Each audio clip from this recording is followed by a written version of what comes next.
welcome everyone. Really appreciate the opportunity to do this Teletown Hall with you all on the stadium. Very important week for the future of the stadium and for Tasmania's team and all of the economic opportunities that will come with it.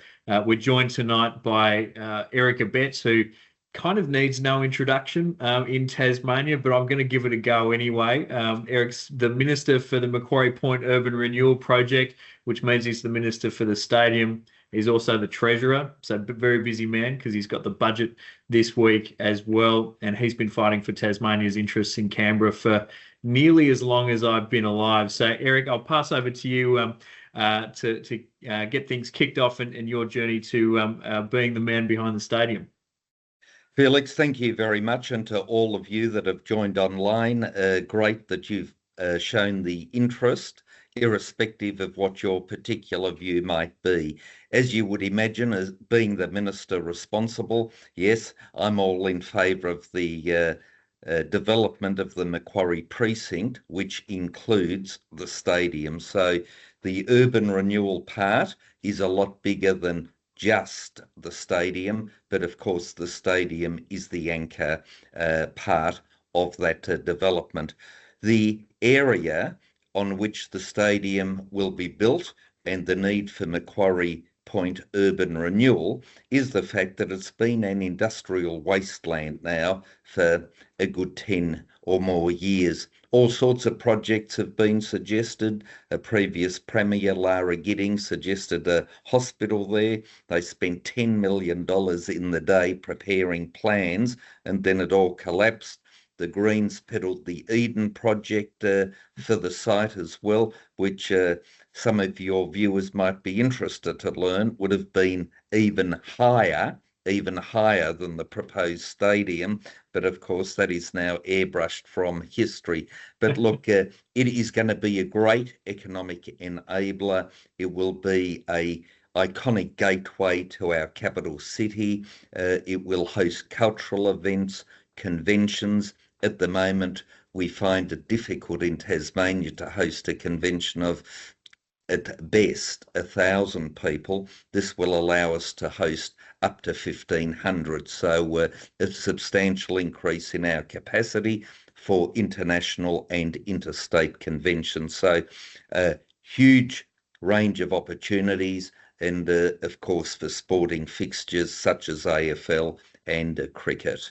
But look, Felix, I'm happy to get into questions as soon as you are ready. I could talk about this all night, so let's try and answer some questions. Absolutely. So, well, look, I'll kick things off so that we can get the discussion started. So, I mean, you've talked about the stadium and the Macquarie Point Urban Renewal project being really a once-in-a-generation investment and opportunity. You know, you've likened it to the Eiffel Tower and the Sydney Opera House. Tell me, why do you think this will be such a landmark for Hobart and for Tasmania?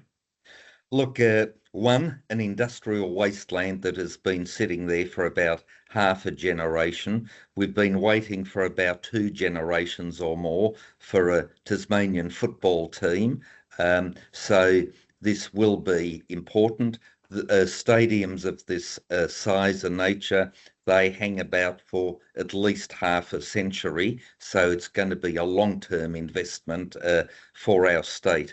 And did I make a comparison with the Eiffel Tower and Sydney Opera House? Yes, I did. I did that, Felix, in the context of people calling the stadium a monstrosity, and especially the certain people that named it up as such, because the artistic and cultural elite of Paris in 1880 described the proposed Eiffel Tower as a, quote, monstrosity that should not be allowed to be built.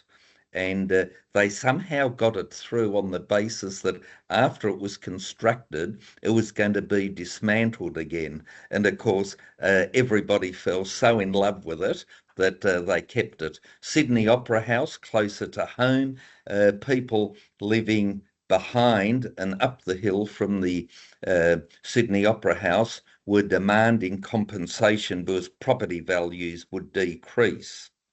Yep. Within 12 months of the Sydney Opera House being built, real estate agents were putting in the advertisements, with full views of the Sydney Opera House, all of a sudden it became a selling point. So just because people say that things are oversized, monstrosity, etc., beauty is in the eye of the beholder. I can accept that that which is behind me, Felix, is not everybody's idea of good design. I've got to say, I do think it is. And from the reaction we got from the showcase the other day down in the goods shed, a lot of people think the same. But at the end of the day, these things are subjective. The good news is the Tasmanian Planning Commission told us it was constructible. We can build it on the site, the transport, the safety, and all the other issues that were raised and thrown at the stadium. The Tasmanian Planning Commission had to accept all the practical side was absolutely doable, and therefore it was a question of economics, etc. And happy to talk about those issues later. Oh, big time. And both you and I are forestry ministers or former forestry ministers, and I think the design with Tasmanian timber is going to be absolutely beautiful, but I'm no architect. So, but tell me about the way that it fits into the broader vision for Tasmania's economic and cultural landscape, Eric. How do you see this stadium and the broader project slotting in with the big picture? Tasmania has to have ambition. Tasmania has to have the capacity to look to the future. And, if places like Townsville can host a stadium, so can Tasmania's capital city. It will be the epicentre of cultural events, sporting events, conventions. There'll be cafes around the place, and as the precinct gets developed further, it will be a good bookend to the Hobart waterfront. On the one side, Salamanca Place. On the other side, it'll be the stadium precinct. So something that all Tasmanians can be proud of, a really long-term investment. And if you think about the cost of the stadium, and then it's going to be there for, in my view, minimum of 50 years, you can divide that investment then by the 50 years, and then you see how relatively small the annual investment actually is in this, transformative development, which changes an industrial wasteland and is just very ordinary if you go down and have a look at it, to what will be a genuine tourist attraction. And might I add, just as an aside, Adelaide advertises on 3AW Melbourne radio, come and visit Adelaide, and whilst you're at it, visit the new Adelaide Stadium and the precinct. They've actually made it into a tourism visitation site, something that I'm sure we'll be able to do, as well as another offering in our vast array of tourism offerings. Spot on. It's and I think the economic opportunities are just enormous from the stadium, let alone so many other benefits. I can see a question there from Catherine Searle. G'day, Catherine. Great for you to be joining us. Catherine asks, what's the government's response to the report that suggests that the economic benefits don't outweigh the costs? Now, I know that you would contest that pretty strongly. Eric, talk us through your reasoning. Look, economics is not an exact science, and that is something that I think we have to accept. And every economist that has looked at the stadium has come up with a different figure, which I think underlines the fact it's not an exact science. The Hobart City Council, that is, I think I can say without being too political, is somewhat green dominated, has had a report done, and they were telling us that it would generate $170+ million of activity just in the Hobart City Council area each and every year. Now, having said that, I have no doubt that if the stadium, or should I say when the stadium goes ahead, there will be the development of new hotel accommodation in Tasmania in anticipation of the influx of people. So I think the economics stacks up. and indeed there are other people that have indicated stadium goes ahead, we will revitalise and refurbish some of our offerings and introduce more capital development. Now, all that said, there are lots of things that provide a social good beyond just the dollars and cents, like the new Bridgewater Bridge. That cost a big lump of money. Now, what's the economic good of it? It's hugely convenient for all of us. It means that emergency services can travel up and down the highway without potentially being delayed when the bridge span on the old bridge was up. And for a national highway, that was unacceptable. So there is that social good. You can't put a dollar on those sorts of things. So taking everything into account, I have no doubt economically it makes sense, but socially, culturally, sporting wise, it makes sense. And Felix, I understand up your way in Ulverston, the Auskick has really had an uplift in its membership with our young Tasmanians. I know my own grandson is now involved in Auskick and just loves the idea of what's about to occur at Macquarie Point. So, and if we have a greater uplift in sporting participation, as we've seen with basketball with the jack jumpers, and I'm sure exactly the same will happen with Australian rules, then we will be a better society for having people involved in sporting activities, getting off their devices, but also, and you as Minister for Police might be able to confirm for those listening in, that those in law enforcement say, you show me a suburb where there is a high uptake of youth involvement in sport, and in general terms, I'll show you a suburb that has a lower youth crime rate. And so these are the sort of social benefits with respect the Tasmanian Planning Commission and others simply didn't, and in fairness couldn't, fully take into account. But if you've been involved in public policy and public life, as I've been, you're aware of all these other spin-offs that you cannot actually put a dollar value on. That's right. There's more to life than dollars and cents. And I definitely know, as you mentioned in the police context, if we've got young people who are in school and in sport, they're almost never a drama. And they're really taking advantage of the opportunities that life can throw at you. And Eric, I suppose coming on to an interesting one, Richard Cooper's made the note about, some concerns in the community that this is an AFL plan and project rather than a Tasmanian one. He says, how do we cut through this false narrative and remind people that the stadium is a Tasmanian solution to a Tasmanian opportunity, not just an AFL ultimatum? And sort of off the back of that as well, we've got an anonymous user. How much is the AFL going to be contributing to the running and maintenance costs of the stadium, or in general, how much skin in the game will the AFL actually have? So if you can answer those two parts. Right. Look, speaking to the last one first, the AFL have committed $360 million to Tasmania, which we'll lose if the stadium doesn't go ahead. 15 million of that will go into the build. The rest of it will go into assisting the team getting established, but also into grassroots Australian rules football right around Tasmania. So a huge commitment by the AFL.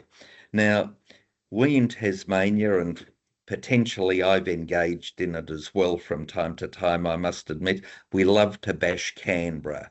We love to bash the mainland. And I detect there is that same sort of, characteristic involved in us loving to bash the AFL, because they did let us down for decades and decades by not encouraging us to have our own team.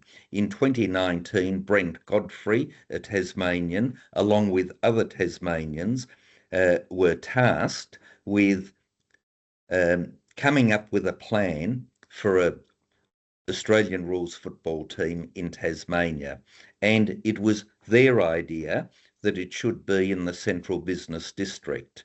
Well, looking around, there was only one real place that was within walking distance of hotels and parking stations, and that was Macquarie Point. So they suggested Macquarie Point. They were the ones that suggested that the stadium have a roof.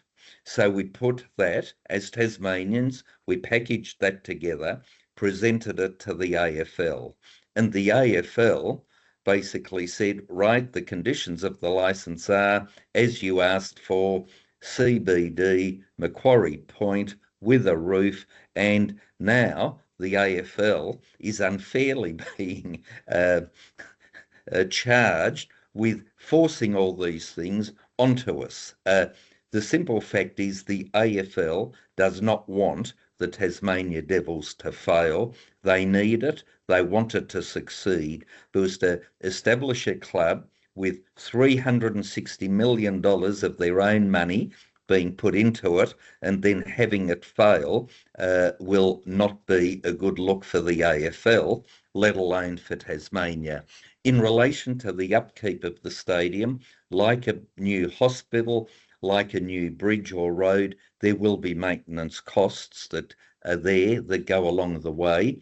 The stadium, of course, won't only be used for the AFL. It will be, 7 or so matches per annum. There will be cricket there. There will be conventions there. There will be concerts there. And so Stadiums Tasmania, which has been set up to run our stadiums, be it Ninja Stadium, UTAS Stadium, the Silver Dome, and this one, it will be charged with collecting enough money, raising enough money to ensure that all the stadia around Tasmania can be properly maintained. But you can be assured it will be within the AFL's best interests to ensure that that stadium remains fit for purpose.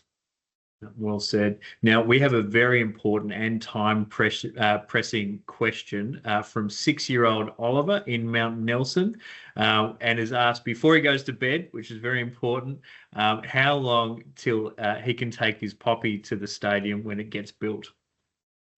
I would like to think that by the time you're 9 or 10, it will be built and ready for the first Tasmania Devils game. So look, a few more birthdays to go, Oliver, but look after Poppy, and the two of you will have a most enjoyable time watching the Tasmania Devils running onto the field.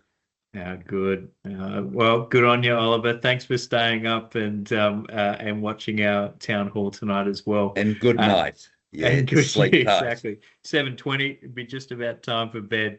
Now, Eric, you mentioned a couple of matters to do with the CBD and the site location. We've had a couple of questions about will the stadium actually fit on the site, and also some nuts and bolts, things like how will the CBD cope with the extra traffic and parking issues, which is a matter I know you've responded to quite strongly in the past. Look, thanks, Felix. And these are all good, very practical questions. And I am thankful for the Tasmanian Planning Commission for addressing those questions in their draft report. They had a lot of questions about these matters. And the good thing is, in their final report, they said, yes, it will fit. And yes, the transport issues, etc., will be able to be dealt with. Look, will there be some traffic disruption?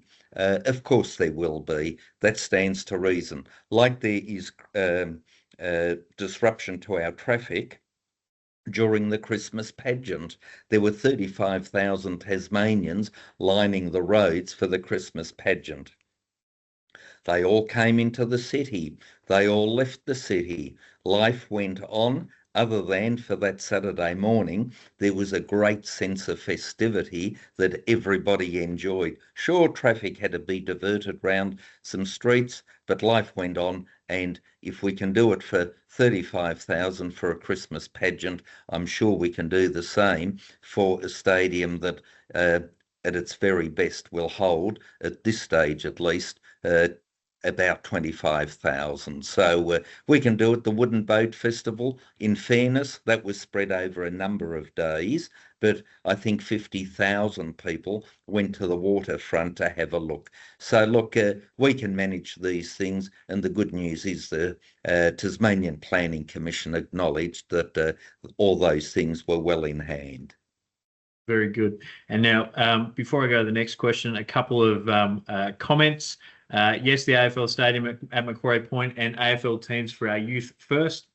So good on you, anonymous user. And then another anonymous user, I can see why they are anonymous, said, "My goodness, you're handsome, Eric." So I'm not sure whether you put that question in yourself, Eric, or not. But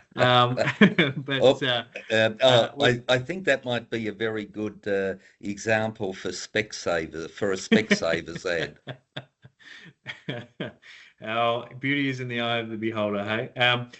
We've had questions about other users of the stadium. Of course, you know, it will be a multi-purpose stadium.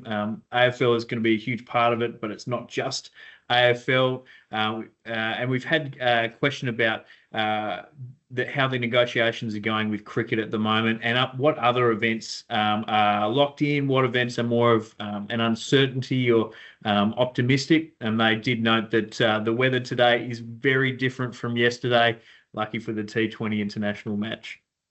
Look, I was fortunate enough, after a lot of work preparing a budget which will be delivered on Thursday, I thought I'd give myself a night out at the Ninja Stadium and watch the game in absolutely perfect conditions.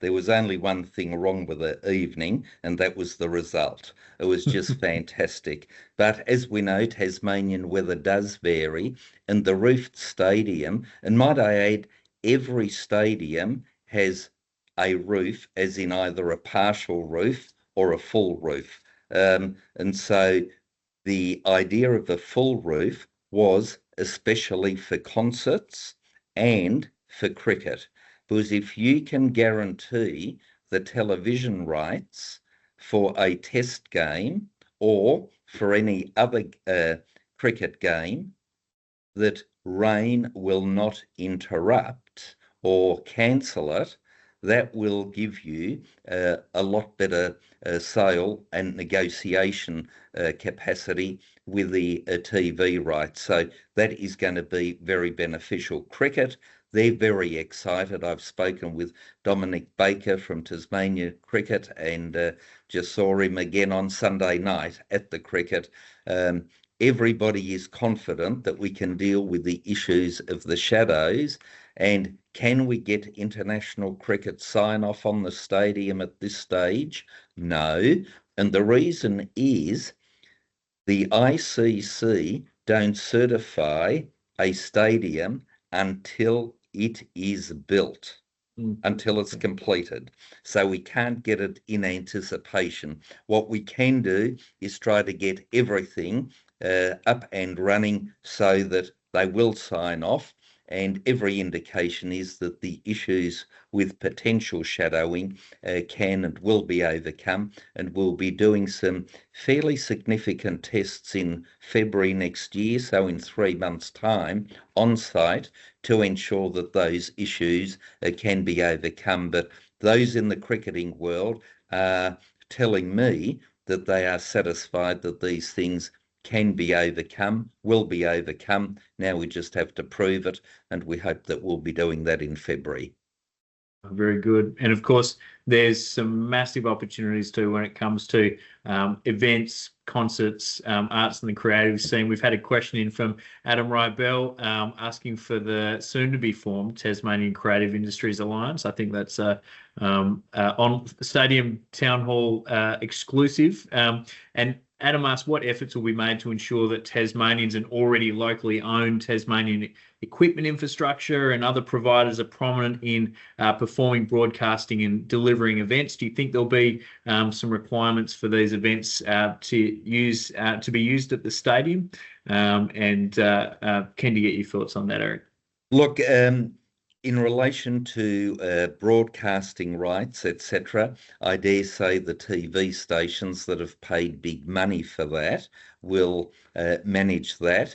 but that which we can manage, namely in Stadiums Tasmania, and I've spoken with the CEO, James Avery, what he would like to see and do is to ensure that there will be as much Tasmanian produce there as possible, be it Tasmanian beers, wines, spirits, whatever food. So we will be seeking to showcase Tasmania to the very best of our ability. And of course, that's been front and centre with the discussion from the get-go that Tasmanian wood would be featured in the construction.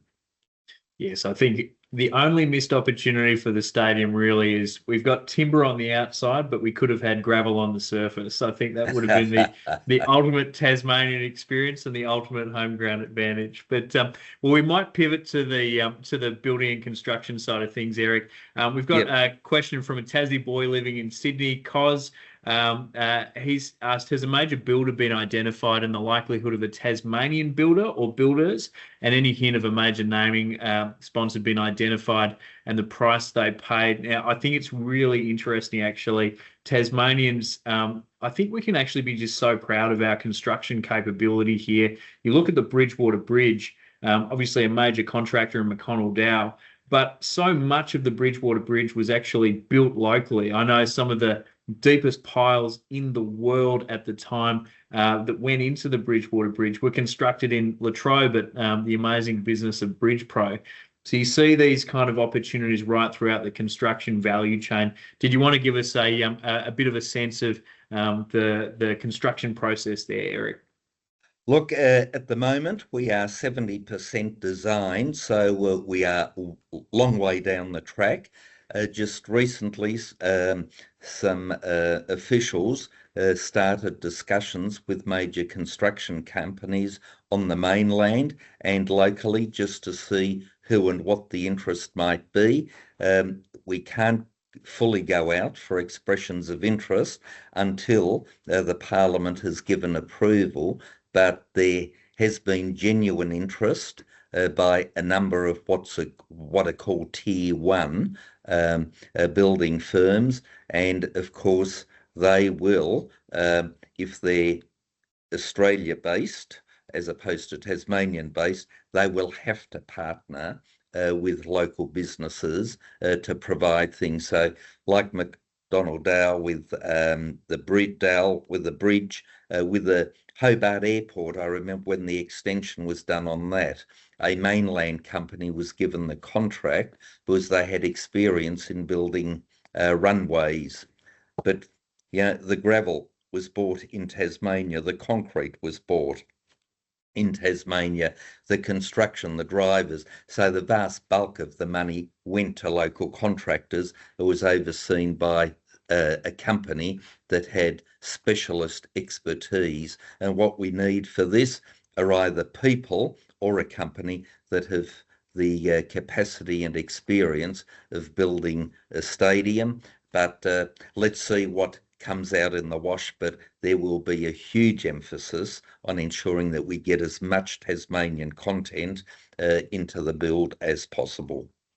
Beautiful. Now we've got a couple in from some of the other users or potential opportunities there. So firstly, Shane Wilkins asks, on the back of having seen Dire Straits in 1985 at KGV when 27,000 people attended this concert.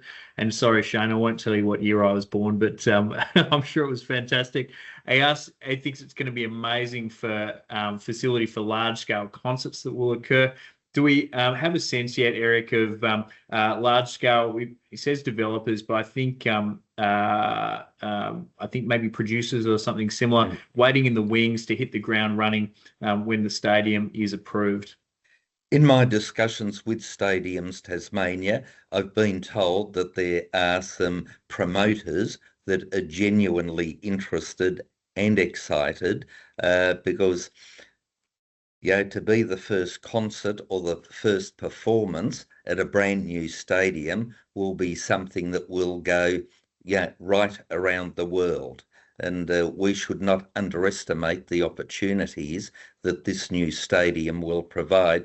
Just with Ninja Stadium on Sunday night, I've been told that there were 1.2 billion, not million, but billion viewers around the world that saw the beautiful Bellerive Oval. And just in case there's a question, unfortunately, we cannot retrofit Bellerive or York Park or the University Stadium and Ninja Stadium. It just be assured, everybody that's listening in, that's been thought of, looked at seriously, and it simply can't be done. But back to the point, 1.2 billion people saw Tasmania being showcased on Sunday night, and with a new stadium, I'm sure the same will happen, because it was the first time in 17 years we had India playing in Australia.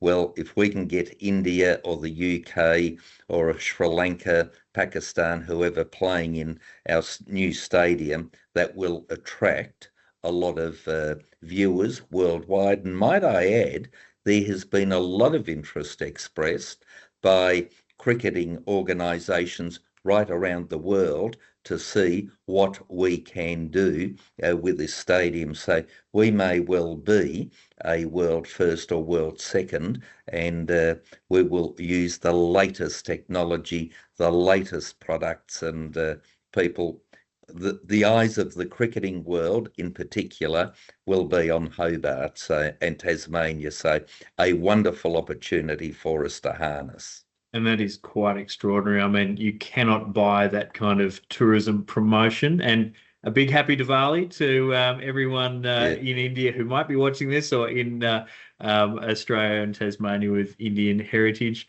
Eric, we've had a question from Chris in Hobart about rectangular uses of the stadium. Obviously, it is an oval layout, but Chris asked, will there be opportunities for A-League football games, Matilda and Socceroos games, for example, and NRL, even All Blacks versus Wallabies games, and hopefully we might win one of those from, which would be a nice change.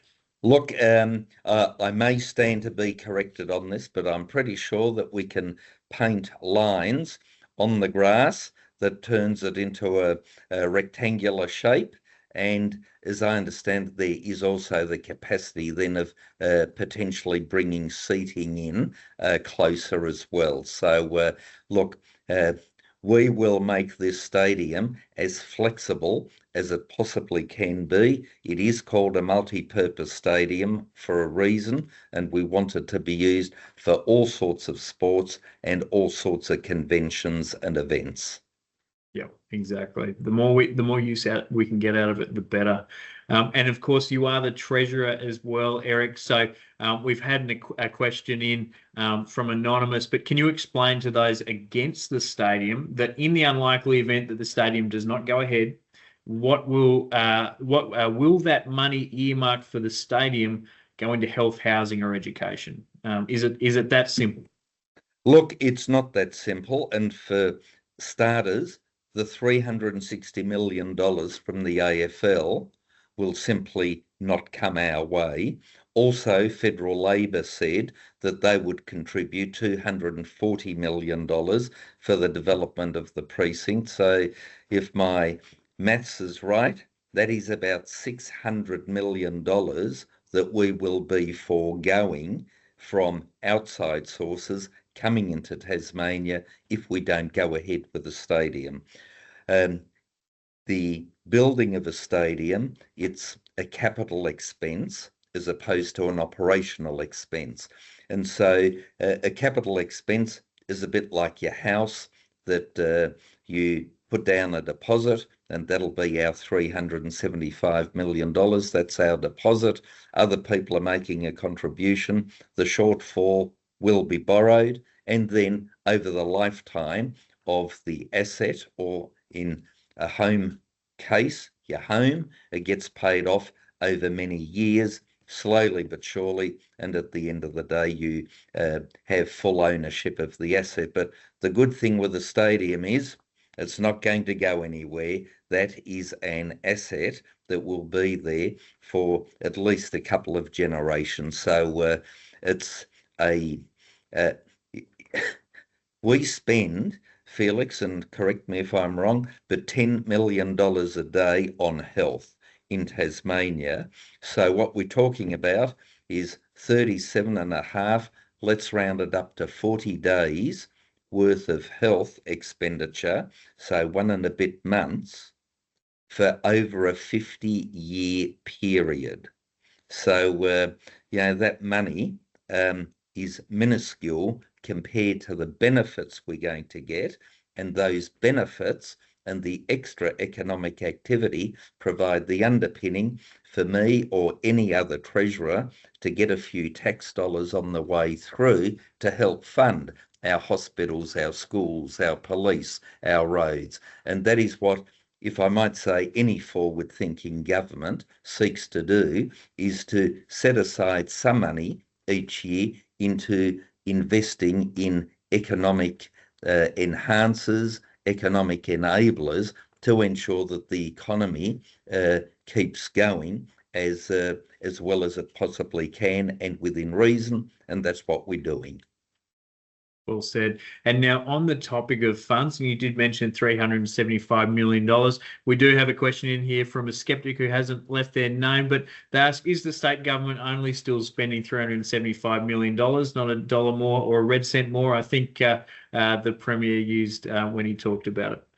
Yeah, and look, when the business case was put forward to the AFL, it was clearly in the documentation that we would put $375 million up front, then seek funding from Labor and the AFL, and the balance would be borrowed. So the balance being borrowed was always part of the business case. And so when the Premier was asked about how much money would be put in, that is, if you like, the deposit, and we are committed to limiting that to $375 million, and the rest will be borrowed. Thank you. And now we've got a political question from Kieran Foster.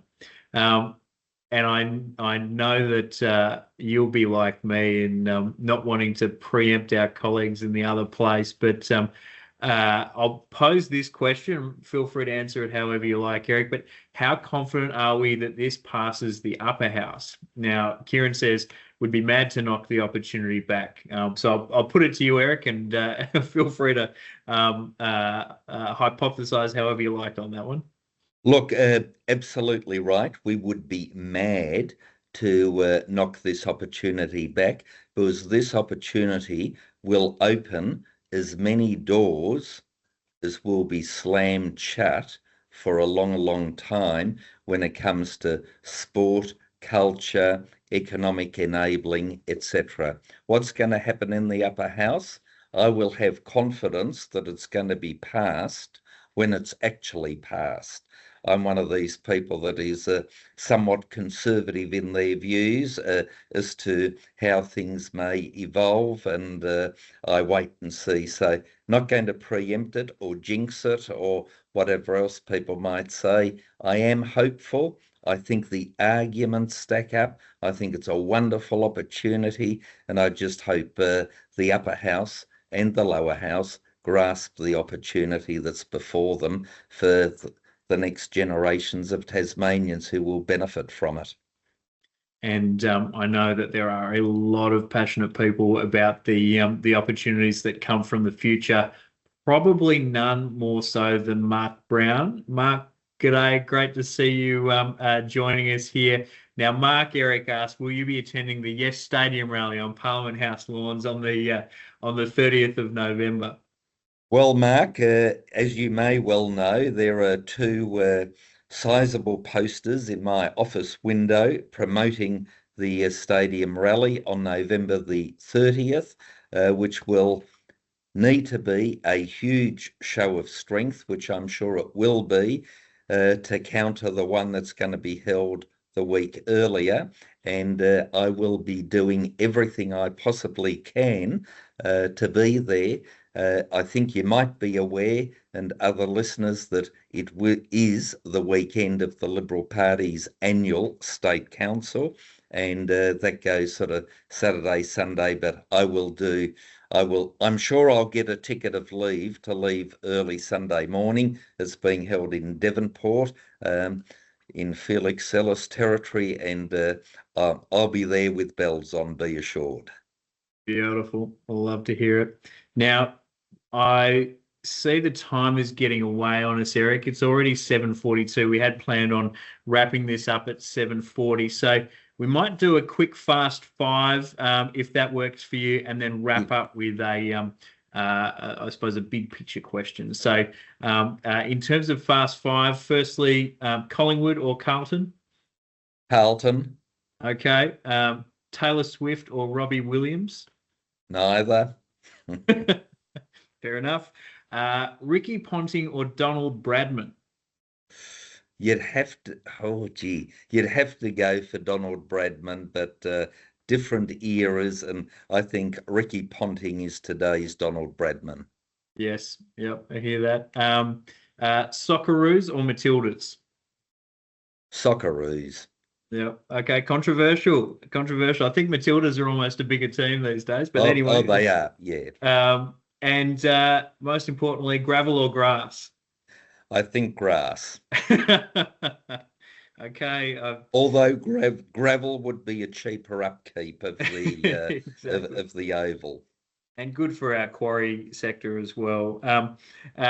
Well, thank you for that, Eric. Very enlightening. And I suppose to wrap everything up, if you had to sum up in, I suppose, one kind of final pitch to Tasmanians about why we can't afford to miss this opportunity that we have in front of us now, what would you say? $600 million will be coming our way from the mainland, courtesy of Federal Labor and the AFL, if we go ahead with it. And I would have thought such an investment in Tasmania is vitally important. And then secondly, this will change an industrial wasteland into a real opportunity for every sector of our society, from tourism, sport, cultural, conventions, you name it. It'll be transformational, provide a genuine gateway to our capital city. So look, the pluses are there. I could go on all night, but we'll then well and truly extend the time beyond that which you had set aside, Felix. But look, wonderful opportunity. I am genuinely excited, and for your viewers and listeners, I'm just looking for it. Just bear with me. I'm getting it out of my folder, and I can show people there.